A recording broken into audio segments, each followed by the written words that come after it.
the power they tried to erase. History as we know it is not always the truth. It is often a version of the truth, written, shaped, and controlled by those in power. And for centuries, one group has been consistently pushed to the background, their stories silenced, their achievements minimized, and their influence deliberately overlooked: women. But what if everything we thought we knew about history was incomplete? What if some of the most powerful leaders, strategists, and influencers were not kings or emperors, but women whose stories were buried over time? This is not just a story about women. This is a story about power, hidden power. Across continents and centuries, women have led armies, built empires, resisted colonization, and shaped civilizations. Yet their names rarely dominate history books the way they should. Instead, their stories are often reduced, ignored, or completely erased. Why? To understand this, we have to go back to a time when power was not just about leadership. It was about control over narratives. In many traditional societies, women held positions of authority that went far beyond what modern history often acknowledges. They were not just queens or wives of kings. They were decision-makers, warriors, and symbols of resistance. But as colonial systems expanded and patriarchal structures deepened, many of these roles were either redefined or erased entirely. Take, for example, Queen Nzinga. In the 17th century, long before modern discussions about female empowerment, she stood as one of the most strategic and fearless leaders in African history. She ruled the kingdoms of Ndongo and Matamba in what is now Angola and led resistance against Portuguese colonization. But Nzinga was not just a ruler. She was a master strategist. She negotiated treaties, led troops into battle, and used diplomacy and warfare with equal precision. There is even a famous story of her refusing to sit on the floor during negotiations with the Portuguese governor. Instead, she ordered one of her attendants to kneel, using the person as a human chair, placing herself at equal height with the governor. That moment alone symbolized her refusal to be seen as inferior. Yet despite her brilliance, her story is not as widely known as many male rulers of her time. Now travel to West Africa, where another powerful woman rose to challenge colonial authority, Yaa Asantewaa. At a time when British forces sought to dominate the Ashanti Empire, many male leaders hesitated. But Yaa Asantewaa did not. She stood before her people and made a bold declaration. If the men would not fight, then the women would. And she meant it. She led the Ashanti War of the Golden Stool in the early 20th century, becoming a symbol of resistance, courage, and leadership. Her actions were not just about war. They were about dignity, identity, and the refusal to submit to foreign control. But again, her story is often overshadowed in global history. Then there is Cleopatra, one of the most famous women in history, yet also one of the most misunderstood. Often portrayed only through romance and beauty, Cleopatra was far more than that. She was a highly intelligent ruler, fluent in multiple languages, politically strategic, and deeply involved in the governance of Egypt. She navigated one of the most complex political environments of her time, forming alliances that would shape the future of her kingdom. Yet over time, her image was simplified, reduced to narratives that focused more on her relationships than her leadership. This pattern repeats itself across history. Powerful women rise, they lead, they influence. And then their stories are reshaped. Sometimes softened, sometimes ignored, sometimes completely erased. But why does this happen? Part of the answer lies in how history is recorded. For centuries, most historical records were written by men, often within systems that did not prioritize women's contributions. This doesn't mean women were absent. It means their stories were not given the same attention or importance. Another reason is control. Narratives shape perception, and perception shapes power. By controlling the narrative, those in power can define who is remembered and how they are remembered. And when certain stories are left out, entire generations grow up without knowing the full picture. But the truth has a way of resurfacing. Today, more people are beginning to question historical narratives, to dig deeper, and to uncover the stories that were once hidden. And what they are finding is remarkable. They are discovering that women were not just part of history, they were central to it. From Africa to Europe, from Asia to the Americas, women have always played critical roles in shaping societies. They have led revolutions, influenced politics, built economies, and inspired movements. The difference now is that these stories are finally being told. And as they are told, something powerful begins to happen. Perception changes. Because when you understand that women have always held power, you begin to question the systems that suggested otherwise. You begin to see history not as a fixed narrative, but as something that can be re-examined, re-understood, and even corrected. But this is just the beginning. Because the deeper we go into history, the more we uncover stories that challenge everything we thought we knew. Stories of women who ruled empires, commanded armies, and changed the course of nations, yet were nearly forgotten. And in the next chapter, we go even deeper, into the lives of women whose power was so great that it threatened entire systems. Chapter 2. Women who ruled like kings. As we dig deeper into history, one thing becomes clear. Women were never just passive figures, standing behind powerful men. In many cases, they were the power. They ruled, commanded, and shaped entire civilizations with authority that rivaled, and sometimes surpassed, that of kings. But here's what makes their stories even more fascinating. Many of these women did not just rule within the limits set for them. They broke those limits. They stepped into roles that society never intended for them, and they dominated. Take Hatshepsut, for example. In ancient Egypt, the title of pharaoh was traditionally reserved for men. It was more than a political role. It was seen as a divine position, a living god on earth. But Hatshepsut refused to be confined by tradition. Instead of ruling as a queen behind the scenes, she declared herself pharaoh. And she didn't stop there. To solidify her authority, she adopted the full image of a male ruler, wearing the traditional false beard, the royal headdress, and presenting herself in statues as a king. This wasn't about disguise, it was strategy. She understood that power at that time was tied to perception. And it worked. Her reign became one of the most prosperous periods in ancient Egyptian history. She focused on trade rather than war, establishing powerful economic networks and bringing wealth into the kingdom.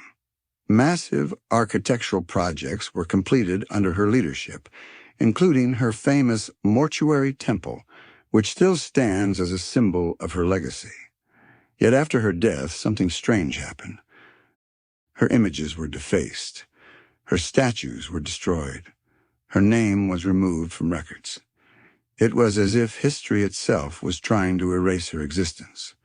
Now ask yourself, why would a successful ruler be erased? Because her story challenged the system. She proved that a woman could rule as effectively, if not more effectively, than a man. And for those who came after, that was a dangerous idea. Now shift your focus to Europe, where another powerful woman changed the course of history, Joan of Arc. Joan was not born into royalty, as she was not trained as a soldier. She was a young peasant girl. But what she had was belief. At a time when France was losing ground in the 100 Years' War, Joan claimed to have received divine visions instructing her to lead. And against all expectations, she was given command of French forces. Think about that for a moment. A teenage girl in a time dominated by male warriors leading an army into battle. And she didn't just lead, she won. Her leadership helped turn the tide of the war, lifting the siege of Orléans and restoring hope to a struggling nation. But her story didn't end in victory. And she was captured, put on trial, and ultimately executed. Years later, she was declared innocent. Even later, she was declared a saint. But during her lifetime, her power was seen as a threat. Again, we see the pattern. A woman rises. She proves her strength. And then, she is silenced. Now let's return to Africa, where power was not just inherited, it was demonstrated. Consider Amina of Zazzau. In what is now northern Nigeria, Amina ruled the city-state of Zazzau. But she was not just a ruler, she was a warrior. She expanded her territory through military campaigns, building fortified walls around cities, and creating trade routes that strengthened her kingdom's economy. Her leadership was bold, strategic, and unapologetic. And yet, like many others, her story is not widely told on a global scale. Why? Because history often highlights what fits the narrative and ignores what challenges it. Across continents, the same truth keeps revealing itself. Women were not waiting to be empowered. They already had power. They led nations. They commanded armies. They made decisions that shaped the future. But over time, as societies evolved and power structures became more rigid, these stories were pushed aside. The idea of male dominance became more deeply rooted, and the examples that contradicted it were gradually forgotten. Yet the evidence is still there, for those willing to look. Because when you begin to connect these stories, from Hatshepsut to Joan of Arc to Amina of Zazzau, a new picture of history begins to form. A picture where women are not exceptions, but central figures. And the deeper you go, the more you realize something powerful. This was never about whether women could lead. It was about whether their leadership would be remembered. And in the next chapter, we take this even further. Because some women didn't just rule kingdoms. They built systems so powerful that even after they were gone, their influence remained. The women who built empires that outlived them. As we continue to uncover the hidden layers of history, one truth becomes impossible to ignore. Some women didn't just rule for a moment in time. They built systems, structures, and legacies that lasted long after they were gone. These were not just leaders, they were architects of power, and their influence did not end with their reigns, but echoed through generations. Yet despite their impact, many of their names are barely mentioned today. One of the most powerful and often overlooked figures in ancient history is Empress Wu Zetian.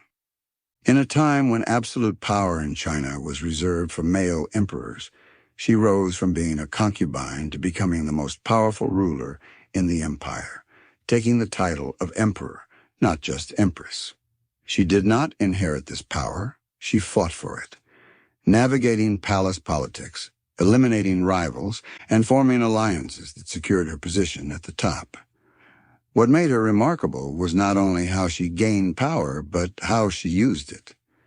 She reformed the government, expanded the empire, and introduced merit-based systems that allowed capable individuals to rise rather than relying solely on noble birth. Under her leadership, the Tang dynasty experienced stability and growth.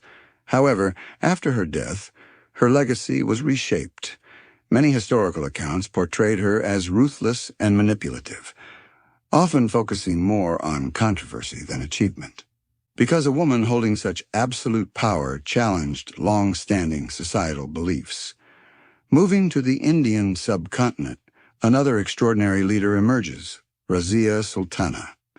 In the 13th century, she became the ruler of a powerful empire where leadership was dominated by men. Razia did not conform to expectations. She ruled openly, dressed as a sovereign, appeared in public, led military campaigns, and made administrative decisions with authority. She proved her competence, yet faced constant resistance not because she lacked ability, but because she defied tradition. Her reign was challenged repeatedly, and eventually, those challenges led to her downfall, highlighting how society often resists what it is not ready to accept. Returning to Africa, we encounter the influential figure of Makeda. While her story blends history and legend, her legacy is deeply rooted in African and Middle Eastern traditions. She is remembered as a powerful and wealthy ruler who governed a thriving kingdom known for trade, wisdom, and influence. Although many narratives focus on her encounter with King Solomon, her true significance lies in her leadership and the enduring cultural impact she left behind. Her story did not end with her lifetime. It became embedded in identity, tradition, and historical consciousness. When these stories are placed side by side, Empress Wu Zetian, Razia Sultana, and Makeda, a clear pattern emerges. These women did not simply lead. They created systems, influenced governance, and shaped societies in ways that lasted far beyond their reigns. Their contributions were foundational, yet their stories were often simplified, questioned, or pushed aside over time. This happens because power is not only about control in the present, but also about control of memory. Those who shape historical narratives decide which stories are emphasized and which are forgotten. As a result, many of these women, despite their undeniable influence, were gradually removed from the spotlight or reduced to partial versions of their true impact. But the truth cannot be completely erased. It can be rewritten, minimized, or hidden, but it continues to exist in the structures these women built, in the cultures they influenced, and in the traditions that survived them. Their legacy remains visible for those willing to look beyond conventional narratives. Today, as more people begin to question historical accounts and seek deeper understanding, these stories are resurfacing. They reveal that women were never merely supporting figures in history. They were builders, strategists, and visionaries whose impact shaped civilizations. And as we continue this journey, it becomes clear that this is not just about individual leaders. It is about something even more profound, entire systems and societies where women were not exceptions, but central to power itself. In the next chapter, we go even deeper into these systems, exploring societies where female leadership was not rare, but part of the very foundation of how power was structured and sustained. Societies where women were the power. As we go deeper into history, something even more surprising begins to emerge. Not only did women rise to power in certain moments, but in some societies, female leadership was not unusual at all. It was expected, structured, and built into the very foundation of how those societies function.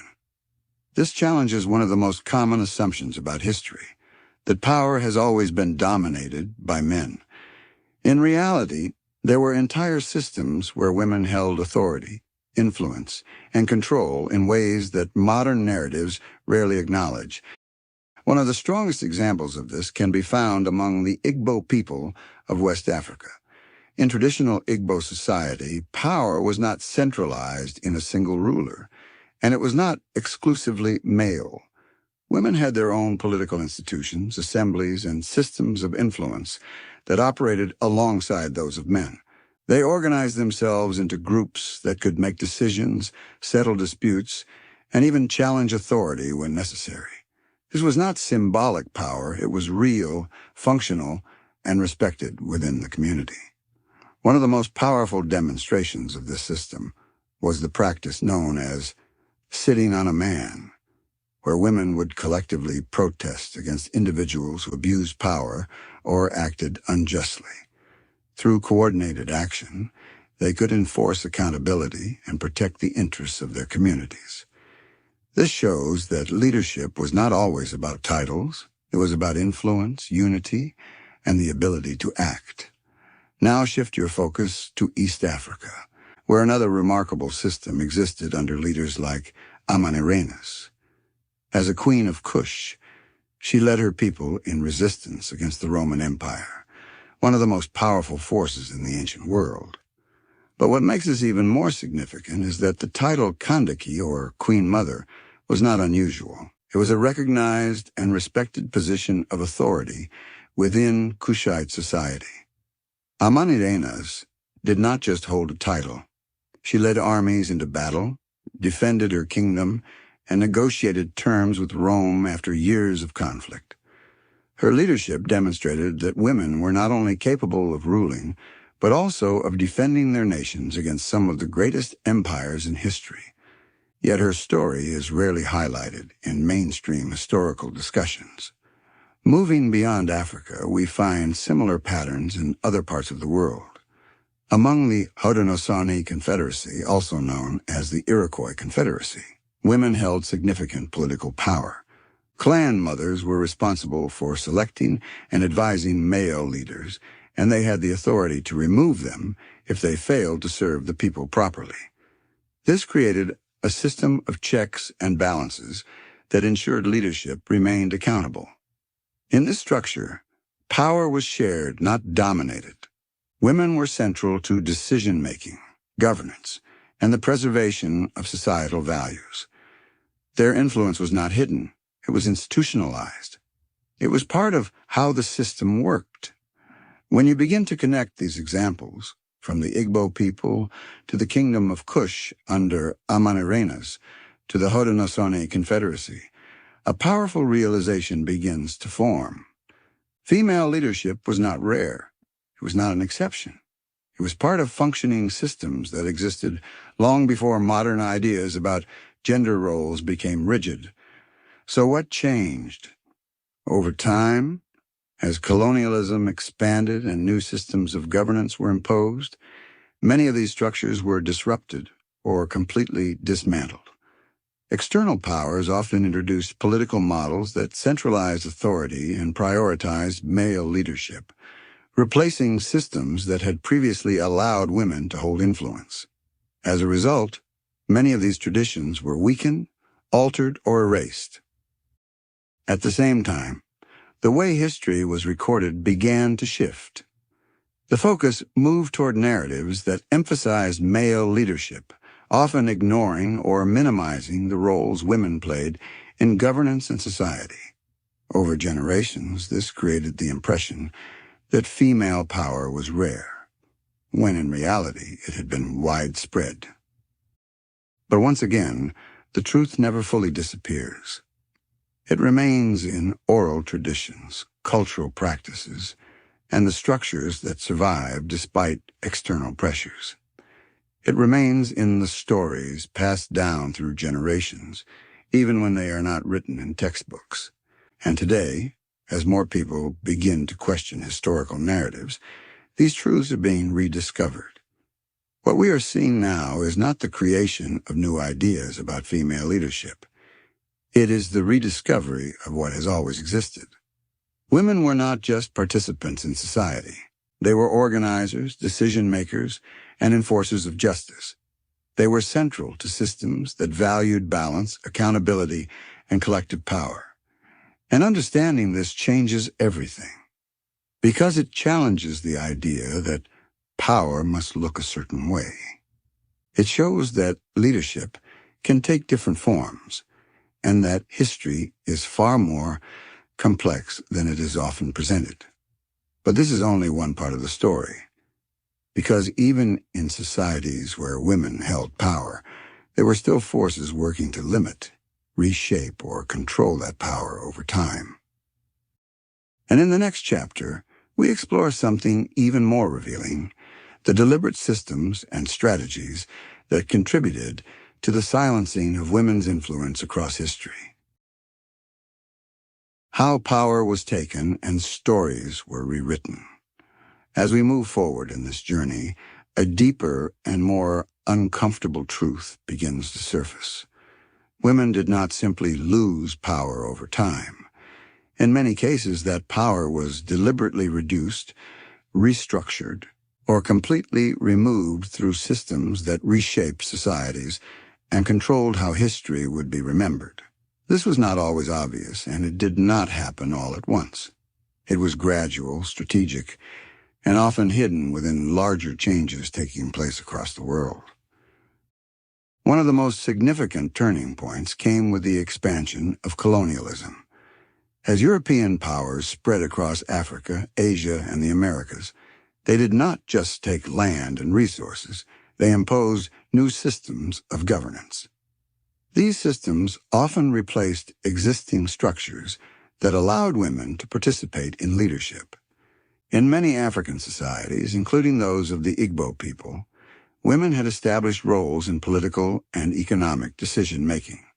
But colonial administrations introduced centralized systems that recognized only male leaders, effectively pushing women out of formal authority.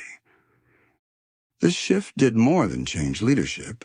It changed perception. Over time, as these new systems became normalized, people began to believe that leadership had always been male-dominated. The memory of women's influence started to fade, not because it never existed, but because it was no longer visible within the new structures. Religion also played a complex role in this transformation. As major world religions expanded and became more institutionalized, interpretations of religious texts often reinforced male authority.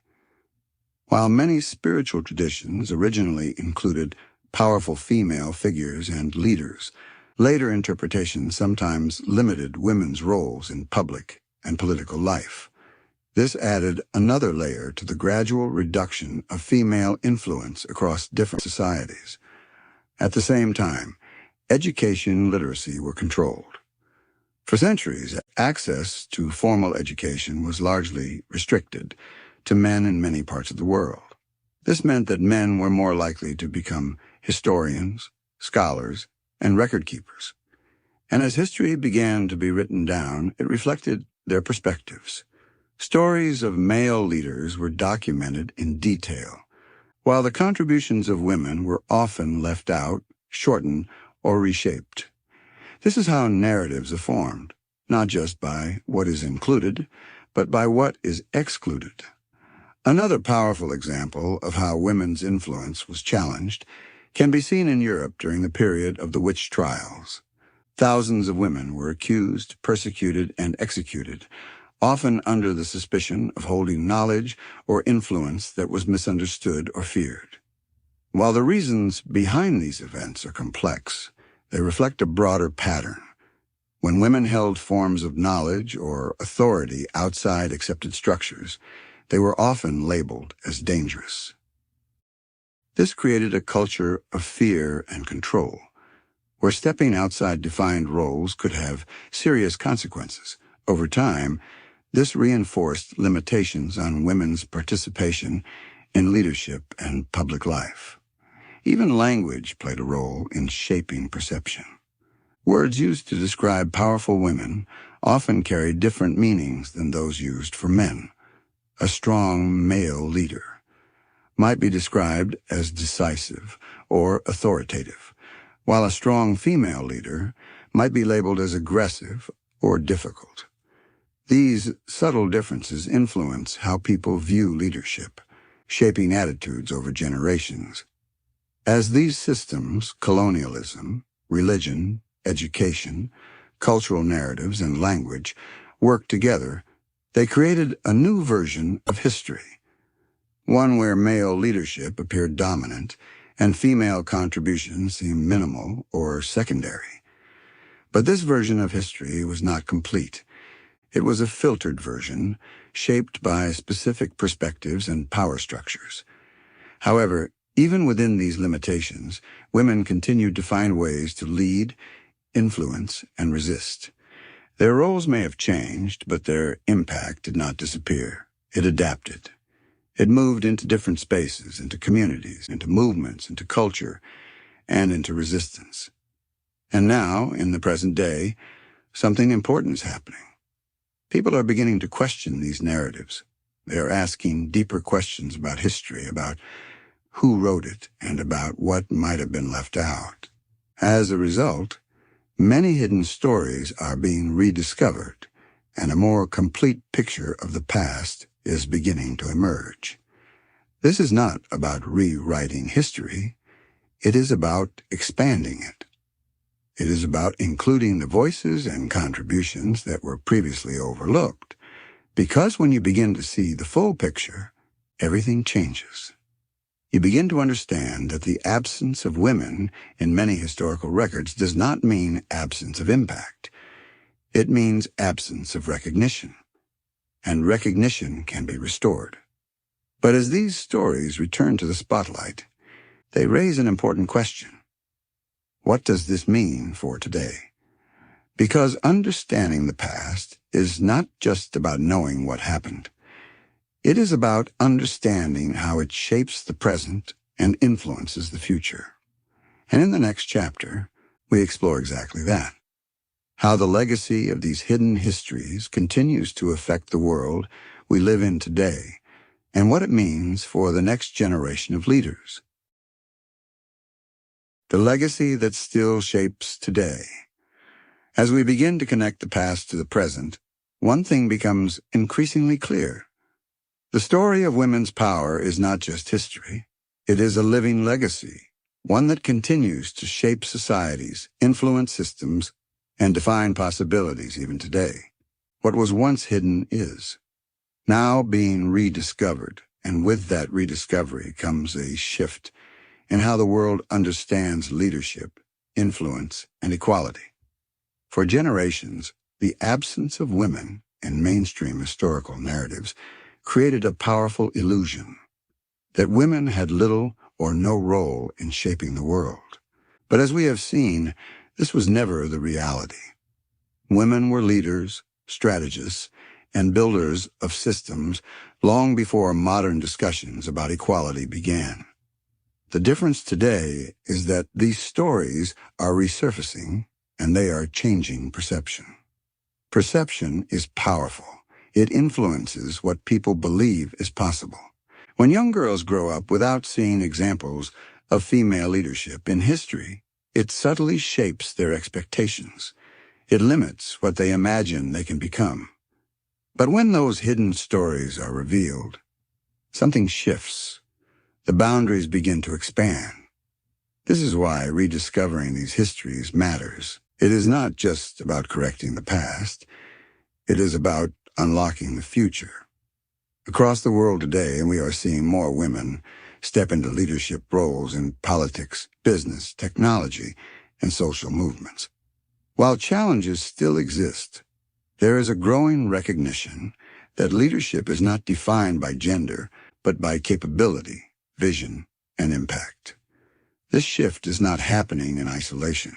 It is connected to a deeper understanding of history and the realization that women have always had the ability to lead.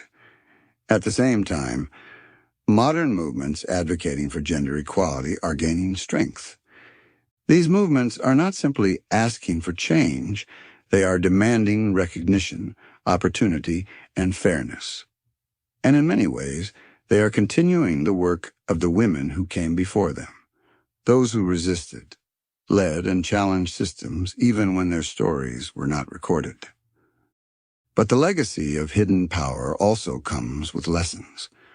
One of the most important lessons is that progress is not always permanent. History shows us that systems can change, power can shift, and influence can be reduced if it is not protected. The stories of the Igbo people, of powerful rulers like Hatshepsut, and leaders like Yaa Asantewaa remind us that gains can be reversed when systems are restructured. Another lesson is the importance of storytelling itself. Who tells the story matters. When narratives are controlled by a single perspective, they become incomplete.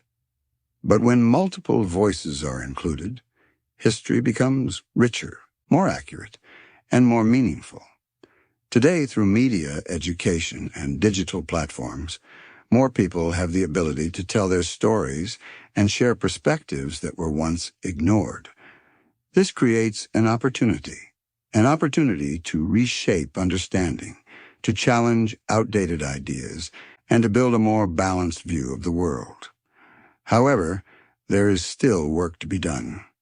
Despite progress, inequalities remain. In many parts of the world, women still face barriers to education, leadership, and economic participation. Cultural expectations, institutional limitations, and societal norms continue to influence opportunities. But the difference now is awareness. The conversation has started, and once awareness grows, change becomes possible. What makes this moment significant is that it connects the past, present, and future. The past shows us what was possible. The present shows us what is changing. The future depends on what we choose to do with that knowledge. And this is where the real power lies, not just in recognizing what was hidden, but in using that understanding to create something better. Because when people begin to see history differently, they begin to think differently. And when thinking changes, action follows. This is how transformation begins. The legacy of women's power is no longer something buried in history. It is something being reclaimed, redefined, and reintroduced into the world. And as this continues, one question remains. What happens when the full story is finally told? What happens when generations grow up knowing that women were never absent from power, but were always part of it? The answer to that question has the potential to reshape not just history books, but the future itself. And in the final chapter, we bring everything together, connecting the hidden past, the evolving present, and the possibilities ahead, to understand the true impact of what has been uncovered. Rewriting the narrative and reclaiming the future. As we reach the final part of this journey, everything begins to come together. The hidden stories, the forgotten leaders, the erased systems, they are no longer isolated pieces of history. They form a pattern that reveals one powerful truth. Women were never absent from power. They were written out of it. For centuries, history has shaped how people see the world. It has defined who is remembered, who is celebrated, and who is overlooked. And when certain voices are missing from that history, it does more than distort the past. It limits the future. Because people often build their expectations based on what they believe has always been. But now that narrative is changing. As we have seen, from Queen Nzinga to Yaa Asantewaa, from Hatshepsut to Empress Wu Zetian, women have always led, resisted, built, and transformed societies. Their influence was not temporary. It was foundational. What changed was not their ability, but how their stories were told. And now, those stories are being rediscovered. This moment is not just about looking back. It is about moving forward with a clearer understanding of what is possible. Because when history becomes more complete, it changes how people think about leadership, opportunity, and identity. It removes limits that were never real. It challenges ideas that were never fully true. And it opens the door for a future that reflects the full potential of humanity, not just part of it. But reclaiming the narrative requires more than awareness. It requires action. It requires questioning what we have been taught. It requires seeking out the stories that were overlooked. And it requires telling those stories clearly, consistently, and without distortion. Because storytelling is power. The same way narratives were once used to limit recognition, they can now be used to restore it. Today, more than ever, people have access to information, platforms, and tools that allow them to share knowledge on a global scale. This means that the responsibility of shaping narratives is no longer limited to a few, it is shared by many. And that changes everything. Because when more voices are heard, history becomes more accurate. When more perspectives are included, understanding becomes deeper. And when truth is allowed to surface, it becomes harder to ignore. The stories of powerful women are no longer confined to the margins. They are moving into the center where they have always belonged. And as this happens, something even more important begins to take shape. A new generation is growing up with a different understanding of the world. A generation that sees leadership not as something defined by gender, but by vision, courage, and capability. A generation that understands that power has many forms, and that it has always been shared even when it was not recognized. This is the true impact of reclaiming history. It does not just change what we know, it changes what we believe is possible, and that belief shapes the future. Because when people begin to see themselves reflected in history, they begin to imagine themselves in positions they once thought were out of reach. They begin to lead differently, to think differently, to act differently. And that is how real change happens. Not all at once, but gradually, through awareness, through understanding, and through the courage to challenge what has been accepted for so long. The story of women in history is not a story of absence. It is a story of presence without recognition. A story of influence without acknowledgement. A story of power that was never lost, only hidden. But now, that power is being seen again. And as it is seen, it cannot be unseen. History is not just about the past. It is about the stories we choose to remember and the truths we are willing to uncover. The hidden power of women is not a new discovery. It is a rediscovery of what has always existed. From ancient empires to modern societies, women have shaped the world in ways that are only now being fully understood. And as these stories come to light, they remind us of something important. True history is not one-sided. It is layered, complex, and still unfolding.